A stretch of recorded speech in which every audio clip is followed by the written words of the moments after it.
First kali kita kena rendam dulu laksa. Sekejap lagi baru kita kabuh dia. Lepas tu kita sedia 3 biji telur, cili kering. Cili kering tu kita kabuh dia. Lepas tu ni kita sedia tin sardin tau. Sardin tin. Buat apa kita nak masak sardin tu?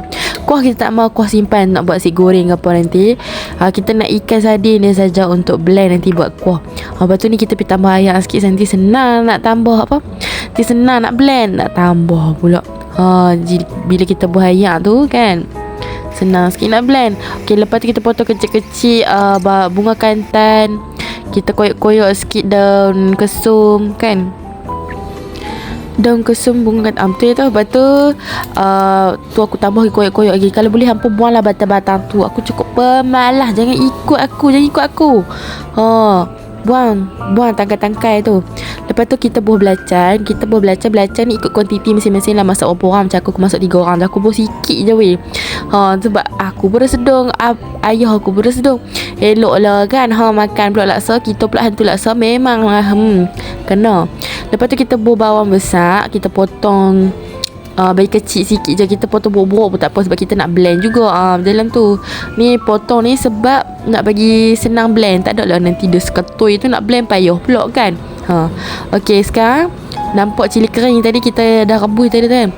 Kita toss dia, kita buh kat dalam bahan nak blend sekali ni. Sepatutnya bagi sejuk dulu, sebab lagi blender kita tu dia tumpui.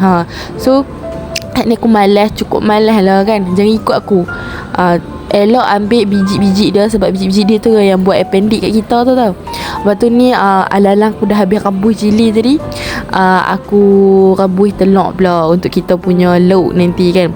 Okay, lepas tu kita nak blend, kita tambah lagi ayak supaya senang dan nak berpusing dalam tu, tak ada tersangkut-sangkut ke apa kan. Tambah je ayak. Lepas tu kita bolehlah start blend. Lepas tu bila tengok aku blend ni kan, nampak kayak macam nak tunjuk aku pakai Ali Shukri punya blender sungguh weh. Tu dia. Memang nak tunjuk aku pakai Ali Shukri punya blender. Bisa tu lah blender ni. Once aku nak letak warna hitam tu, berapa banyak kali pusing dia tak mau lekat tau. Ni pun baru ujung-ujung. Dia lagi duduk lama pusing-pusing tu, baru dia masuk. Tapi tak apalah kan. Kita pula macam mana?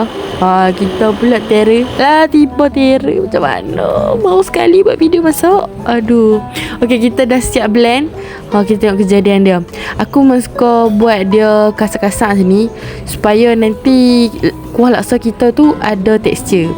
Okey, ni bahan-bahan kondimen lah. Okey, lepas tu aku lupa nak tunjuk video yang aku tuang bahan kita blend tadi.